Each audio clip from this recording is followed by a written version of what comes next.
Yo, peace, fam. What's going on? It's Dr. Ghazi. Man, it's been a long journey. It's been a long journey. You know, today is a day, we kicking off my Shutterworth podcast. And it's a special day for me personally, because it's a day that 37 years ago on this exact day, August 28th, 1988, I wound up getting locked up. And 30 years ago, August 28th, 1995, is when I got up out of prison. And it's been one hell of a journey. I mean, one hell of a journey.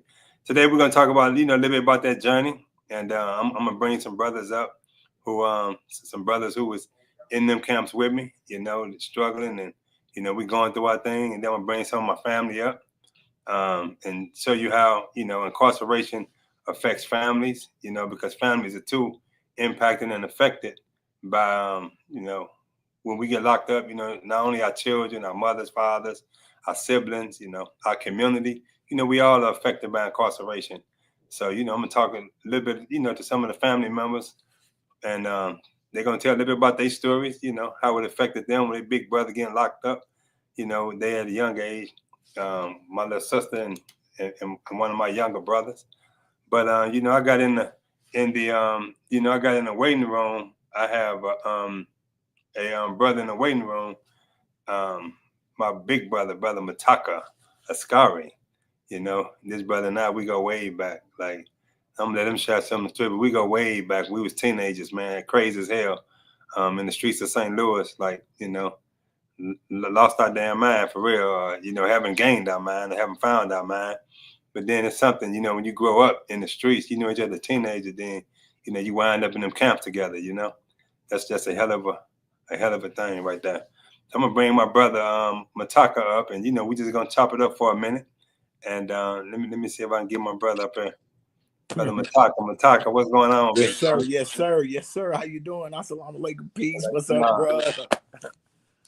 How you doing? Man, I'm good. It's good to see you. I'm so proud of you, brother. When I be looking at your your Facebook posts and stuff, man, I just smile because, as you said, like, we come from them streets of St. Louis, grew up in them traumatic times. We came up during the height of the gangbang era, so our life expectancy was real low. It was expected that we would either be in life in prison through increments, we would be life in prison through a lengthy sentence, the death penalty, or we would die in the streets because of the climate of that time, And so naturally, we was products of that environment. Poverty produced that desire to escape that. And so, for us, the quickest route away from poverty was them streets. Plus, it was alluring. We wanted to be a part of that because in the communities that we come from, being part of the streets get you notoriety, what these youngsters call clout chasing today. And so that's us, Red, Top, Tony, that's us growing up. That's them streets. And of course, taking that course, man, it leads to a couple of destinations. It's going to either lead to incarceration or it's going to lead to the grave. And sometimes incarceration is the creator's way of a form of divine intervention. And one thing I know, brother, your reputation as far as your studiousness, man, they was like, the brother, man, you like your name preceded you because as a young man, you adopted a form of discipline in the course of studies that very few young people have the dedication to follow through with. I remember when you were studying, you a bibliophile, love books. I don't know about now because they got the digital age now, brother. Right. So yeah, I still got a bunch of books though. It's an intimacy in turning them pages, It is, man, yeah. But them books grew us up. You outgrew captivity. Right, through that information, through the teachings.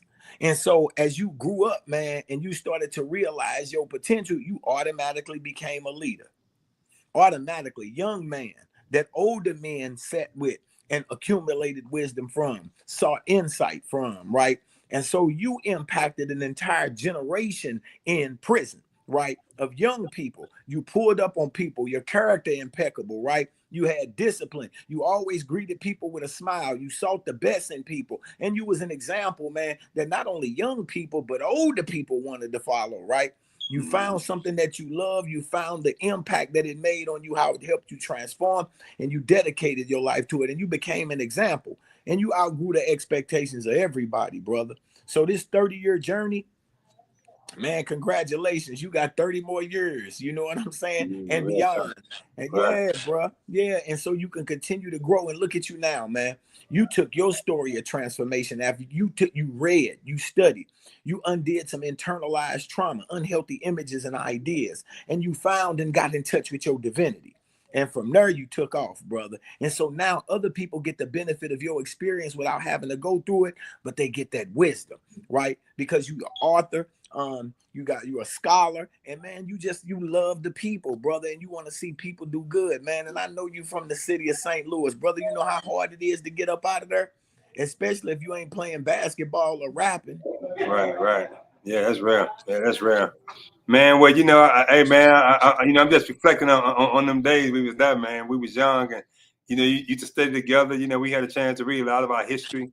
Yes, A love that lot of, history, we brother. a lot of knowledge of self, and we became politicized, and I started understanding the world we live in, and our community and the global world. And so it was just remarkable, man. I mean, you go way back before prison. We do. We were We come teenagers from, together. yeah, we come from them streets, brother. Yeah. Yeah, we come from them streets, man. And it's amazing because at the root of the transformation that we've undergone is the common studies, right? We have had people, man, it's crazy because a lot of the stuff that we've studied, a lot of the teachers that we come up under, a lot of people may not be familiar with or may not know enough about to like or dislike, but it's crazy because we are products of information that has grown us, and the community benefit from it. They benefit greatly from it, from some of the people that they don't even know, man. We got a lot of leaders out here, a lot of people from the past who are famous and stuff. But then you got the Honorable Elijah Muhammad, you got Malcolm X, man. These brothers and sisters, and so it's crazy because, right, the stigma that was associated with them, right? They're racist, they this, they that. And here it is, you being transformed by that ideology, grew into your universal understanding, and you understand that, right? You focus on growing and raising human consciousness, right? Because you had the ability to free yourself as a result of studying and dedication to those teachings, man. And you able to pass that on and impact the lives of a bunch of people. Just think about the ripple effect of that. Yeah, real talk, man. Real talk. Yeah. Yeah, you deserve that, man. Brothers need to get their flowers. We don't want to give you your flowers when it's too late. We want to give them to you now, man. For Yeah. real. And how much time did you do, Mataka? I did 23 and a half. 22 and a half years, man. And you've been out and you're doing some phenomenal things yourself, man. I keep, you and I stay in touch, man. I seen We do. the events I had down there, about 30, 40, 50 brothers that all came from them camps, man. And, many of the brothers I knew, I watched the video, and it was just good to see the brothers out there doing something good and positive. Man, so what we do is yearly, um, Michael Vincent, he puts this thing together for all the brothers who did a lot of time, 10, 15, 20 years. Because in reality, brother, right, in reality, I tell people all the time, I love my family, but I didn't grow up with them. I grew up with the brothers in the joint. Right. And so as a result of that, man, we like family for real. And so what we do is, man, brothers are out here. We trying to live our best lives. We trying to contribute to the community, just turn it around and try to be our best. Because in our ignorance, we was tools for destruction. And in our consciousness, hopefully we can be agents for change, but not just saying it, but trying to exemplify it to the best of our ability. So a lot of the brothers that you saw down there, man, they represent success stories. Brothers who was written off. Some of them had life without, got sentenced when they were children. Right. 16 years old, with a system that intended for them to be incarcerated for the rest of their lives from 16 to grow up, live, and die in incarceration, knowing that a child's mind is not fully developed. Us, right? We had those adverse childhood experiences. We witnessed violence. We were products of poverty and all of those ingredients, man, that stunt your growth. They stunt your ability to regulate your emotions, stunt your ability to think, plan, strategize. And so it's crazy because They say that they're able to predict how many prison beds they're gonna need by their third grade literacy rates. Well, by third grade, by the time a child is in the third grade, if they've been impacted by trauma, then the natural development of their amygdala and their prefrontal cortex is inhibited. So they're not gonna read on par. So they're starting to send people to prison, right, for undiagnosed trauma that they don't want to deal with, and that's us. But what you did was you overcame that. I seen your book, Self-Hindering Internal Traumas. Yeah. Yeah, man, you overcame that, right? And it's them internal traumas. Yeah, you got external stuff, right? But in the end, man, when we talk about oppression, we rarely talk about self-oppression. We rarely talk about self-oppression because there's some things we can do better to move ourselves up out of the way of other people judging us or standing over us. But we become so accustomed to certain things that, you know, man, we settle for stuff and we don't believe we capable. But you erased all that, right? Man, as a young man coming up in them communities, when you look at St. Louis now, brother, I did a study a couple of years ago on the 50 most dangerous cities in the world, not the US. The first city that was the US city entered at number 13 on the list. It was 12 cities in the world more dangerous than that. And the 13th city was St. Louis, Missouri. It's always been like that, right? You know what we come up in, but you had the ability to transcend and grow beyond that. You grew beyond that environment. You grew beyond prison, captivity, and you helping the community, man. And so that's what I want to do. Right? That's what I'm doing. I'm trying to help the community because I don't want to see these multi-generational and transgenerational cycles continue because it's getting worse. And our communities are engulfed in violence. Poverty breeds despair, and despair breeds criminality, man. So we got to attack that poverty. And I ain't just talking about physical poverty because in most cases, it's a state of mind. People don't believe that they're capable of doing stuff because they've been convinced that they're low, that they have to grovel or they have to crawl. They don't identify with their divinity. And so they don't know that they're capable of transcending human boundaries and barriers and overcoming those internal things that help them move forward. They don't know that, but you understood that. Man, when we was young, bro, we didn't understand those teachings fully. It was fiery to us. We loved it. But as we grow and mature in our wisdom, they unfold. And I become more appreciative and thankful for you, man. For them brothers, all of that. Yeah, real talk, man. Well, I appreciate you, big brother. I know you said I know you said you got to deal with your baby girl, man. Hey, but so you know I love you, say brother. this last thing before I go. Hey, man, brother, congratulations. You deserve it, man. If you need me, man, bring your family on there. Man, you know, I wanted to do a clinical breakdown of that letter. We'll talk about it, though. You hear me? Right, I feel like, man, we can nail that, brother. Yeah, real talk. Man, I love you, brother. Congratulations. Man, love you too, big brother. Yes, sir. And you have a blessed one, man. You too, brother. Yes, sir.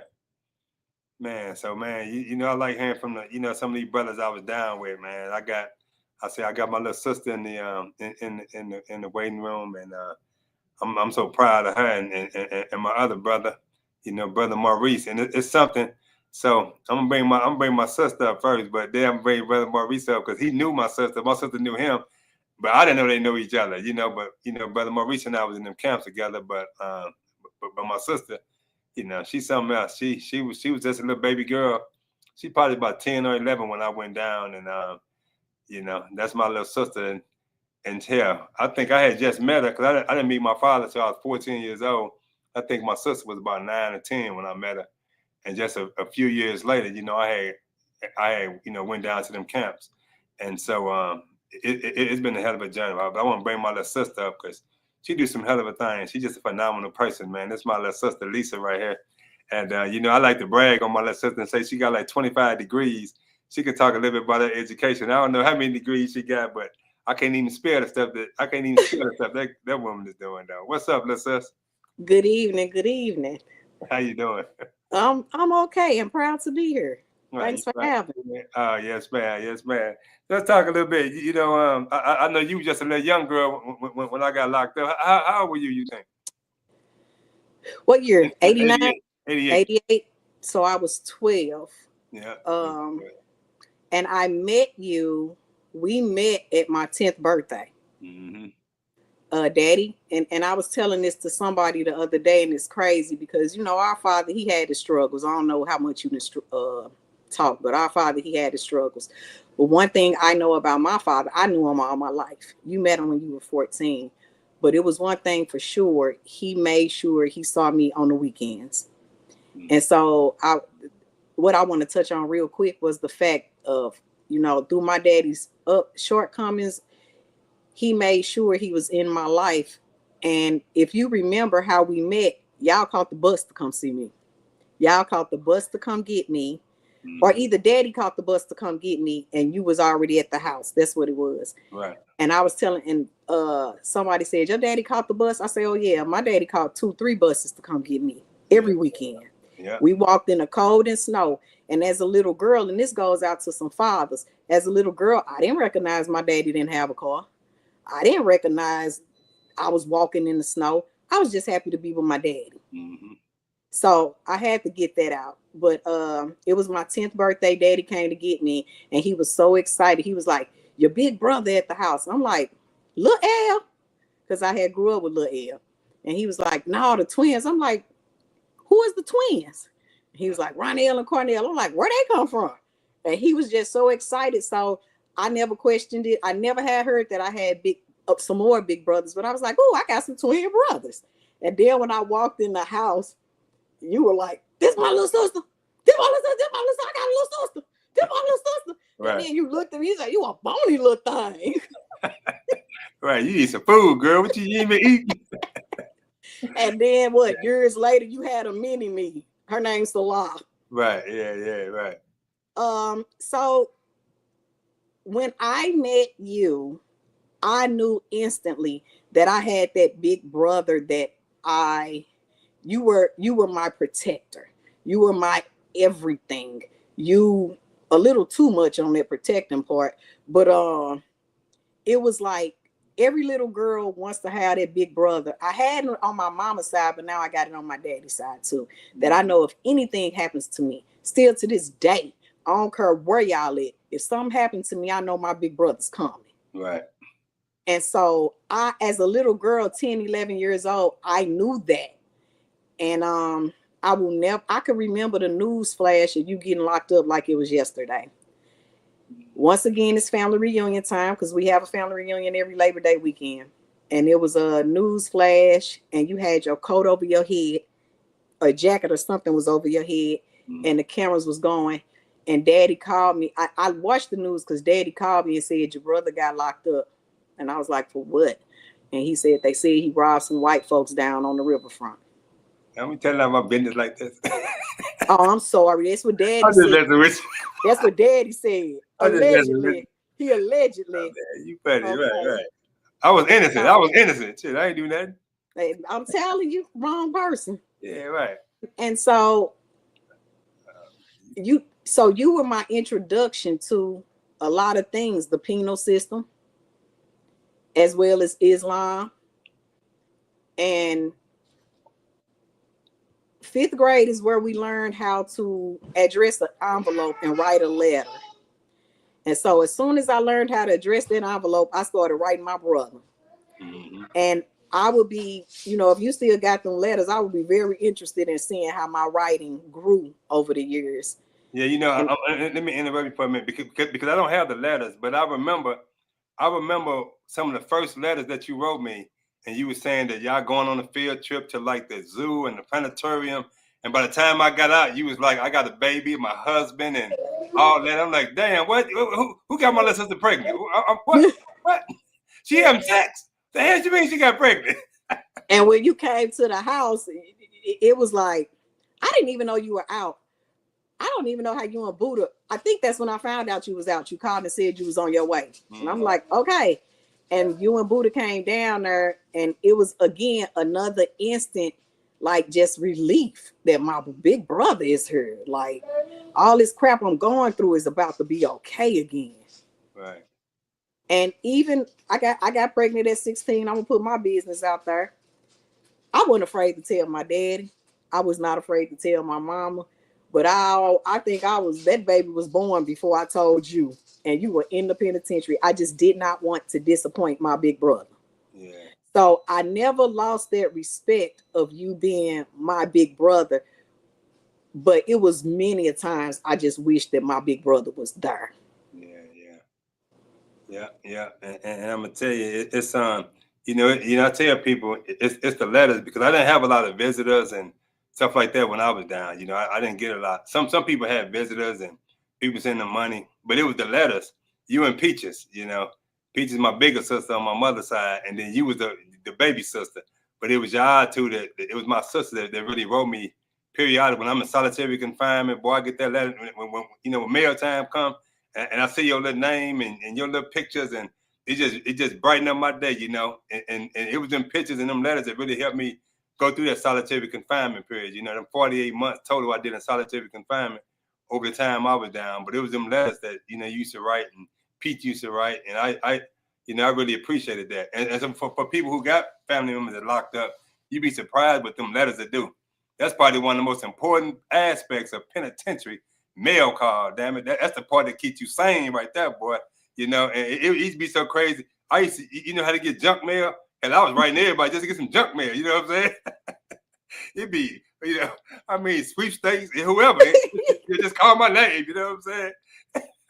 It was something because everybody who was locked up, they want to get some mail and act like it's from somebody out there, you know what I'm saying? But when you get a letter from some of your family and some pictures back in them days, it's different now. They got tablets and all kind of stuff nowadays. But I can relate because when I was in basic training, I don't think I got one. Yep, I got one letter. And it's like you cut off from the world. Your family, your friends, your universe is the four walls around you and the people there. So those letters help a lot. And then what those letters can do, what a phone call can't do, you can go back and reread them letters. Yeah. You can open them letters. Once the phone call is over, you could think about the doggone conversation. But them letters you can read and reread. So yeah. But I remember when I was reading and you were always like, I'm in the hole, I'm in the hole, I'm in the hole. Like I said, you was my introduction to the penal system. Right. It made me start looking up, what is the hole since he always there? Right. And then I started watching TV and seeing the hole. And so then I started getting scared and fearing for my brother's life. And then I realized the connection that the Nation of Islam had in the penitentiary and people coming out that I knew that knew you all. Ronell X, Alubala, you changed your name 20 times. Or they was like, oh, that's your brother. That's your brother. Yeah, and then I started hearing like you was a force in there. And I was like, all right, my brother gonna be all right. Because my fear was always you went in so young. Yeah. But well, I love you, little sister. I'm proud of you. Just so you know, talk a little bit about your degrees and stuff because I'm always proud of you because of where you come from and your struggle, a teenage mother, and now you're an educator and you got more degrees than I can't even count the degrees you got. And yeah, I'm always so proud of you. Always bragging on you. Well, I'm very proud of you. Like. I'll get to that though. But so I have an associate's, I got a double minor, general studies and emphasis in African American studies. Then I have a bachelor's in elementary education, a master's in education, a master's in educational psychology. And from those degrees, I hold a lifetime teaching certification for elementary education, middle school mathematics, and middle school English language arts. I also have a lifetime reading certification, K through 12. I'm working on May of 27. I will have a PhD in social justice and education. And I'm still not finished. I'm going to get one more, and I'll tell you about that when I finish it. Oh, yeah. Well, that's a good. And all of those degrees were had as a single mother. At one point I had 5 children under my roof. Wow. And I still was able to go to school and finish those 2 masters. So like right now I got 3 children under my roof. 3 children, twin 4-year-olds and a 5-year-old. And I'm still able to work full time as an administrator in the school and complete this PhD course of study. So when people say it's hard, I can't relate to that. And I'm not being facetious nor arrogant. It's just when you have something to do, for me, you just get it done. Right. And you know, you're gonna cry now, but you definitely gonna laugh later. Mm-hmm. Yeah. No doubt. Yeah. Well, I just want you to know I love you, little sis, and I'm proud of you. And you're just an inspiration to me. Every time I come to St. Louis, I like coming to the schools that you're working at, and you always connect me up. You always working with our young people, and you know we kind of kindred spirits because we like We serving our are. young people. You know, we like helping. You know, especially our youth because they, you know, they definitely need it. And you know, we grew up shit. You know, wayward youths ourselves, so you know we want to give back to our young people. But thank you for coming on, and I love you. I see Buddha in the audience. Buddha on the Hey, big brother Buddha. yeah, but before I bring him on, I'm bringing on his brother Maurice though. Hey, look, now that you know him, hold on, I'm bringing him on for a minute while you up here too. Look at that. Who is that, Lisa? Hi, Maurice. Hey, Lisa, how you doing, sis? All right, how's it been going? It's been a struggle, but you know, Get it done.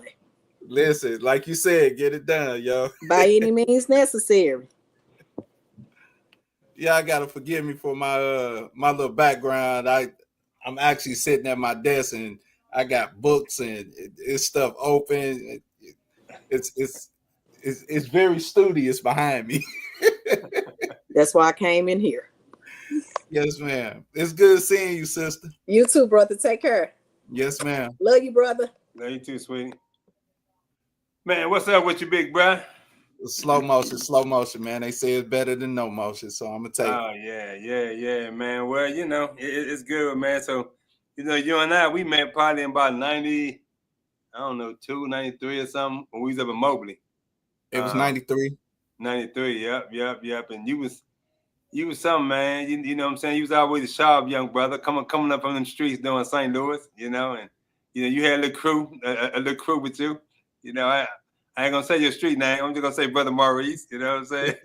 I'll say Brother Maurice. You know what I'm saying? But I remember, Yes, sir. man. So, let's just talk about a little bit about those experiences, man. When you and I met, you know, cause we was all young back in them days. We were little youngsters, you know, studying, trying to find knowledge of self and do something positive with ourselves, despite the circumstances that we found ourselves in. Yes, sir. Yes, sir.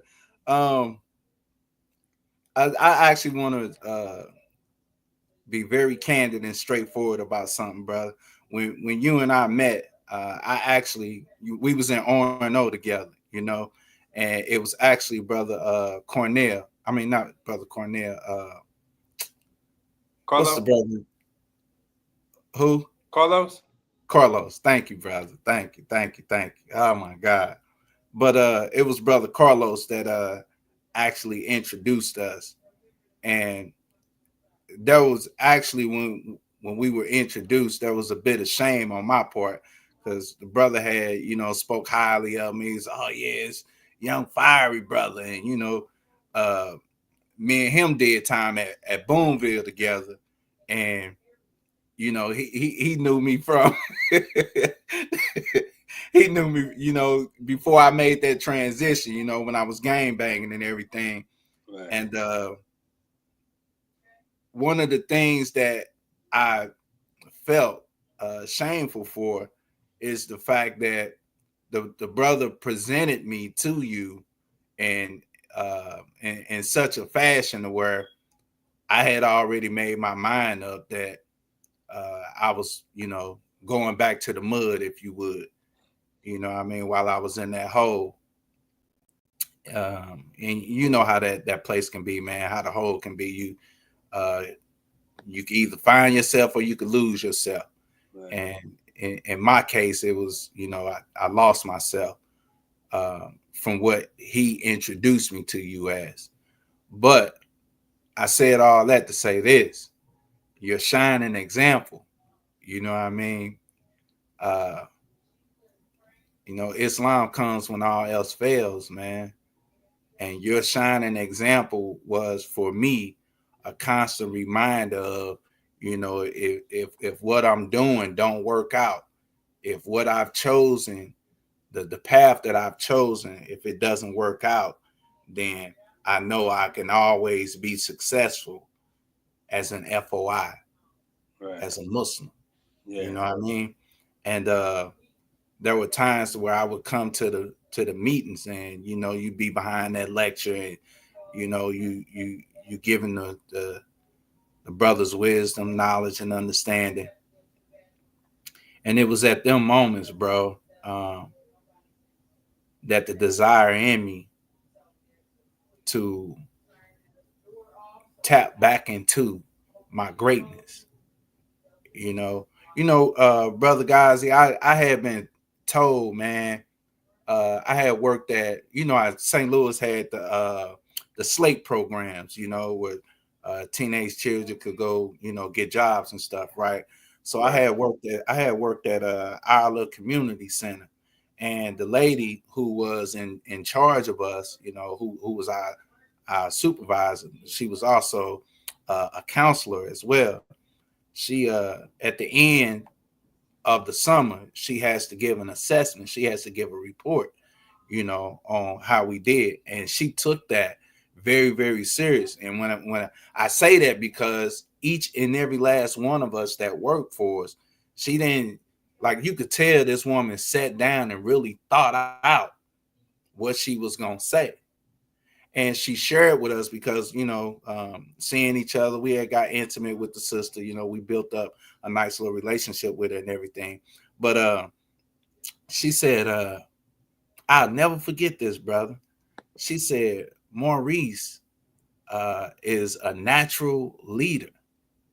He has Pied Piper type characteristics.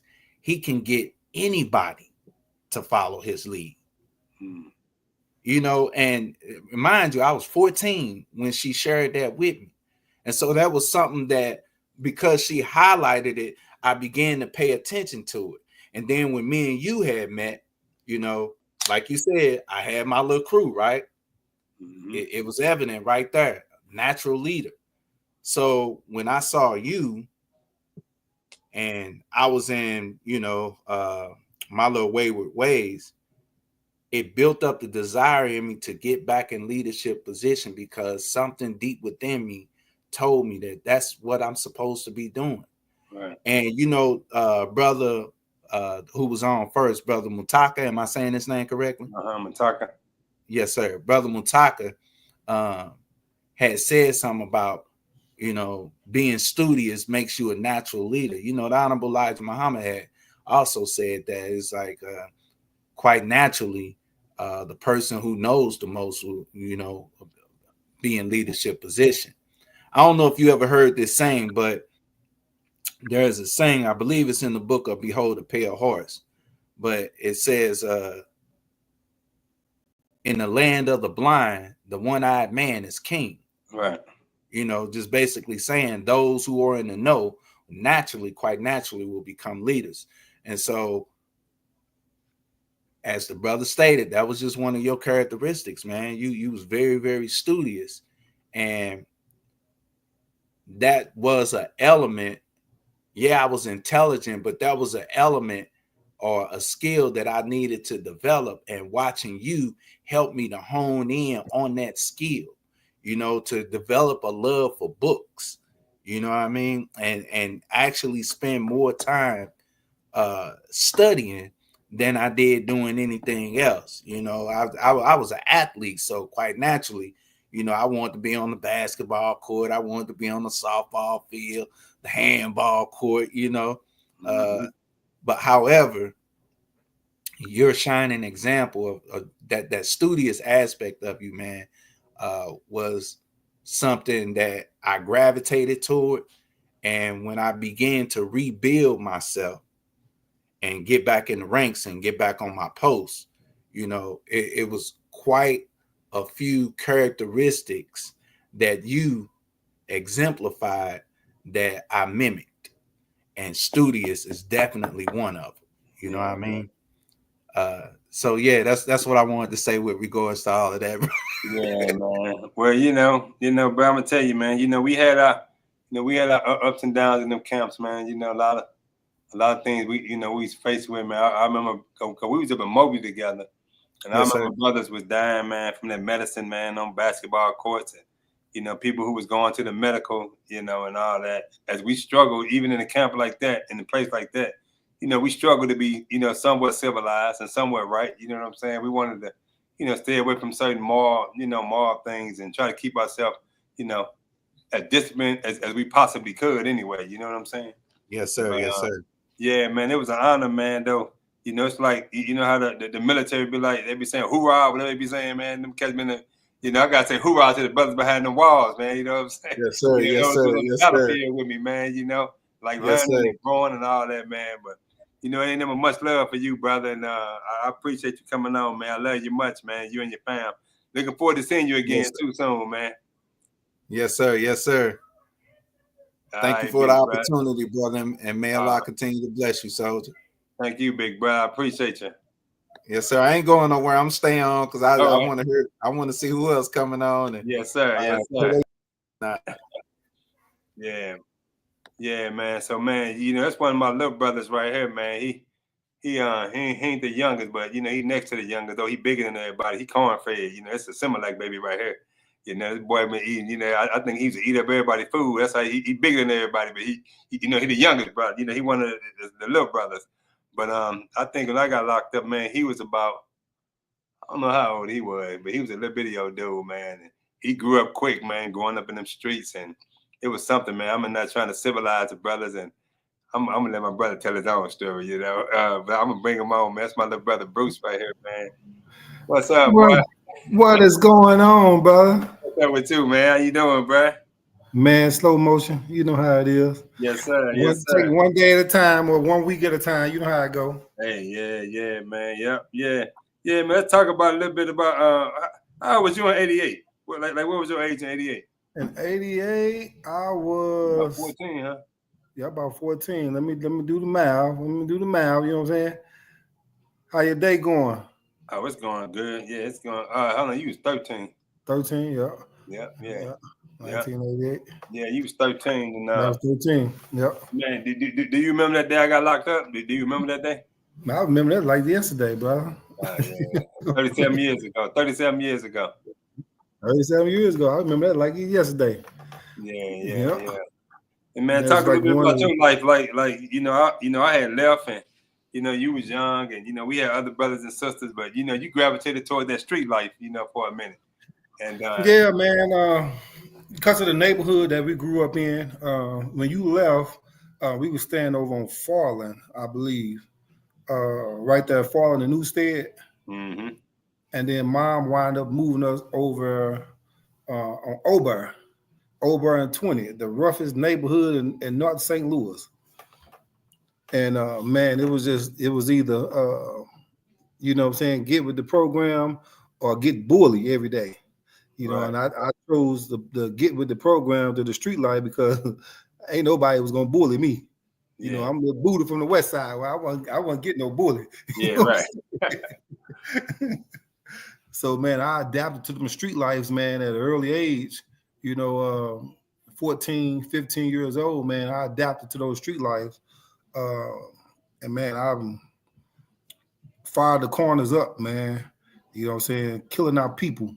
You know what I'm saying? Not knowing any better. You know what I mean? Just looking for the I just want to say the status back then. Wanting to be the man, and selling all that poison on the street to our people, man. That was a really rough era coming up in the '80s. Right. People don't understand that '80s and the early '90s, man. That was a rough era for the families, for other people's family, man, because that crack just took over. Mm-hmm. You know what I'm saying? It was destroying a lot of families. I helped contribute to some of that, destroying a lot of families because I was selling all that poison in the streets. You know what I mean? Because I didn't have you left. You was my role model that I looked up to. You was my big brother. You left. I remember Uncle Brucey had got shot up. So all that I had to do, man, I had to turn so I could make sure the family was taken care of. Because mom had got hooked. And man, I was just trying to provide for us. Yeah. I was a little brother, but I was the provider. Yeah. I heard about it, and it was something. Because I'm in there, as you heard, some of the brothers were talking. Some of the brothers that I did time with, and I was in there trying to teach everybody, man, and like give everybody knowledge of self and help the community, and it's people coming in like, man, here, man, your little brother won't put me on the block, man. You know, I'm like, what? I'm like, my little brother. I'm like, let me write this Negro. I don't know, brother, what you doing, brother? You know, and you know, but I do remember a time when you got up in age, you were like maybe 16 or something when you start coming up there to see me, and yes, sir. You know, you wanted to come see your big brother. And, you know, there ain't too many family members that seen me during that time, but you definitely as a teenager, you know, you used to come up there with your little jewelry on and all that. And I'm looking at you, man. I want to give you George Jackson book or something, man. You was crazy. Right. I want to give you Comrade George or something, the autobiography of Malcolm X or something, you know. Yeah, man. I mean, I probably could have used it because, man, I was a loose cannon back then, man. I'm not going to even exaggerate, man. I was a loose cannon, but God bless me. You know what I mean? You know, and now it's just something totally different, man. He just bless me and my family daily, man. You know? Yeah. And then talk about so after a while, you know, you end up going to the joint yourself. You know, like Yes, I came out. You know, I came out, and it was such an honor. I remember you came pick me up from prison. You, mom, and your one of your baby girls, Brandy, and she was a video girl at the time. You know, I remember, you know, leaving the camp, and y'all came pick me up, and I'm like, man, you know, that's my people. We stopping. You know, first place I went to go get me a bean pie up in the old. You know, you got to bag up. You got to bag up a little bit because when you came out that joint, you were looking kind of rough. And I pulled over at the gas. Man, go throw that stuff in the trash can. Yeah, right. Put that knot in your pocket. Yeah, right. Yeah. Yeah, and you know how it is. You know, you come out there looking, you know, looking healthy, but you know, you ain't got the best clothes on and all that kind of stuff. You know, coming about them prisons. But then you know, so you wind up getting locked up yourself. And then how much time did you do? I wound up doing 10 years, man. First time getting in trouble, I had 13 years, and they slapped me with the 85%. First time offender, man, and they just threw the book at me because of the affiliation that I had with one of the guys that I was on the case with. You know what I mean? But it was one of those things where you happen to aid somebody. And you get poured into something, man. I mean, that was a part of my life that I didn't know all the wrong I'd done by selling drugs. Never got locked up for that. You know what I mean? But to get involved with the wrong individual, and it cost me 13 years of my life. Right. Yeah. You know what I mean? Because you know they say you know sometimes you don't get caught for what you did, but you know we think we get away with it, but the law of karma real though. Yeah, all that eventually catch up with us. That's why it's good to make better choices and stuff, you know? Exactly. Because it was so crazy, man, where I was fighting my case and stuff while I was in the joint. You know, I got found guilty at the jury, and I was fighting my case. Now, I got convicted of first-degree robbery with acting with another first-degree robbery, put it that way. When I got sentenced, they sent me to trial first and found me guilty. The person I got charged with was acting with. He went to trial after me and got found not guilty. Yeah.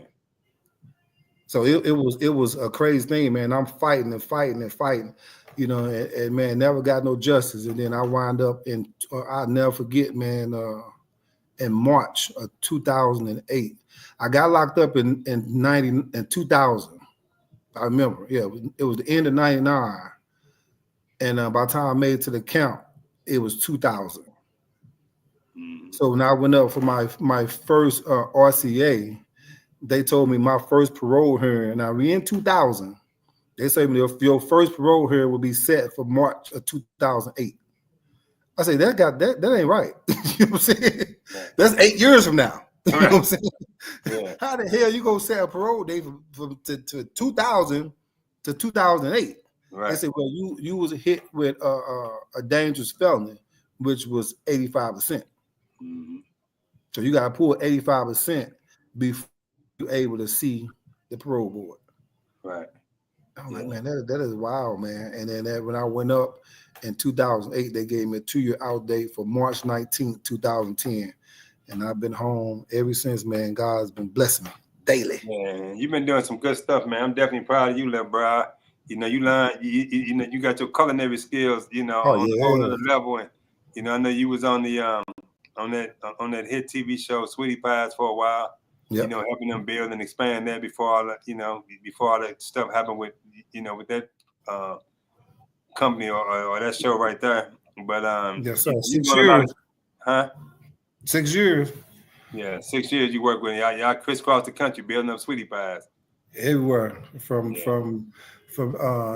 we started building on Manchester and Tower Grove. Then we left there and went to Lindbergh. Then we left there and went to Natural Bridge. Then we left Natural Bridge and went all the way to North Hollywood, California. Right. Then we piggybacked to Inglewood, California. Then we jumped down to Houston, Texas, which is where I live now. We jumped down to Houston, Texas. Then I jumped down to Memphis, Tennessee, and then Jackson, Mississippi. Man, yeah, y'all was doing it, man. Yeah, that was next level. And then so you got a nice little catering company now where you at though, right? Yes, sir. After I left them when all the chaos started going, right before all the chaos started going on with the company, I decided to part ways with them because I'm doing all the work and they reaping all the benefits. Right. And I said it, and this is a story I tell everybody, man, which is a true story, man. I moved to California, and I never forget, I had a 2012 Chevy Impala, 2012. And I used up all my funds to get to California. And then, finding a place and get moved in and get, situated, while I fell behind on my car note, right? And now here it is. I've been working for this company for a long time. And my 2012 Chevy Impala got repoed, right? This is when I woke. I had a wake up call. This was my wake up call. My 2012 got repoed, and the day it got repoed, one of the owners pulled up in a brand new Rolls Royce. Wow. And I'm looking. I'm like, but this don't make no damn sense. I'm the one that doing all the work, and I got my car repoed. And you pull up in a $380,000 car, and you want me to be proud of it? No, I was infuriated because I'm in this restaurant, sun up to sundown, and for me not to be able to make, have enough to recoup some of my money to pay my car note, which I wound up getting it back, but it was the principle. It should have been paid off. Right. And then that was my wake up call, man, to start my own thing, man, because I learned when you working for others, you would never supersede them, the owners, the CEO, the president. You would never be able to supersede them. Mm-hmm. So I started my own company, which is Twisted Soul Food. And man, we've been doing numbers, man, and been blessed truly doing it, as well as I'm an energy consultant. So, we're dealing with the electricity and the solar panels and the water systems and stuff like that. So I have my hand, man, in so much stuff, you know what I mean, that is always a blessing to be able to help others. Right. Yeah. Well, I'm gonna tell you, man, I'm proud of you, little bro. You definitely inspiration to me, man. I remember coming through that, man. We got there by 11 o'clock at night. You jumped up and made a five-course meal like in 10 minutes or something, man. I'm like, I don't know how the hell you do it. Boy, you remember that? You've been chopping it up and everything. I'm like, man, this cat made a 5-course meal this time of night, like real quick. I say, boy, my little brother got skills in the kitchen. But that was one of the blessings, man. That when I was at I'm trying to see, what was I at? Al Gore? Yeah, I was at Al Gore, and I had the luxury of taking culinary while I was in there. So, it was either culinary or automotives, you know what I mean? And I was, because I wanted to prepare myself. I didn't want to be like everybody else. I was trying to prepare myself up on my release. I had a job already before I even left prison. wow. I did resumes and filled out applications from in prison. So when I got home, I had already had a job already. Right. Yeah. Yeah, well, that's it though, man. Well, you know, I love you, little brother, and I'm proud of you, man. Keep your head up, keep doing what you do. And if you're in the Houston, Texas area, definitely check out Twisted Soul Catering. They you know, doing big things down there in Houston. And all throughout Texas, because you go to Dallas and stuff too, right? Other parts of Texas. Yeah, I go to Dallas, man. Yeah, I just did a catering. We was up in San Antonio like 2 weeks ago, so I'm pretty much I travel, man. That's why I say, man, we have been blessed, you know, and it's just by word of mouth. We don't even do too much advertisement because it's just word of mouth now, man. And you know, I take on respectable clients, you know what I mean, because my price is my price. You know what I mean? Either you're going to accept it or you're not. I don't want to, you know, hear you too high and this and another, because people don't understand the demographics, but you know, trying to set up for an event, prepare for an event. It's not an easy task as people think it is. Yeah, right. Yeah, that's real. Yeah. Well, man, I appreciate you, man. We're gonna end this. You know, I'm looking at this stuff, and I don't see nobody online, so I don't think I even set this thing up right for real. But I'm gonna jump on Facebook Live right now, because I want to like talk about this on live. But all this is being recorded though, so I'm gonna edit this and put all this out, or chop it up a little bit, because you know I like what Lisa was saying, what the brother was saying, and I'm gonna put it out. But I've been jumping back online, and they say I'm on IG, YouTube, and Facebook, but it's being recorded. But somehow I must have hit like a private button or something. You know, I need some tech skills around this joint, man. Yeah, yeah. I wanted to comment on what Lisa was saying too. I know we didn't go what she was saying, how she just make it happen. She ain't the one to complain. Right. That's why I wear this band for, Lisa. If you still listening, this band it reminds me every day. You know what I'm saying? No matter how your day going, you gotta keep on going. Mm-hmm. And the band reads, failure is not an option. I will achieve my desires. It's not an option. We got to keep on going, man, because if we don't do it, who's gonna do it? Yeah, that's real. Yeah, that's real. Yeah, man, I love you much, man, and keep your head up, young brother. And I'm gonna do a Facebook Live too and talk about this whole situation. Man, I'll jump on there with you. I don't know, and y'all might can log on. I don't know. I'm finna work it out though. I'm gonna jump on there right now though. Then I send you one of these hats. You know what I'm saying? Man, you hear me, man? You don't have this one. Yes, sir. All right, man. All right, bro.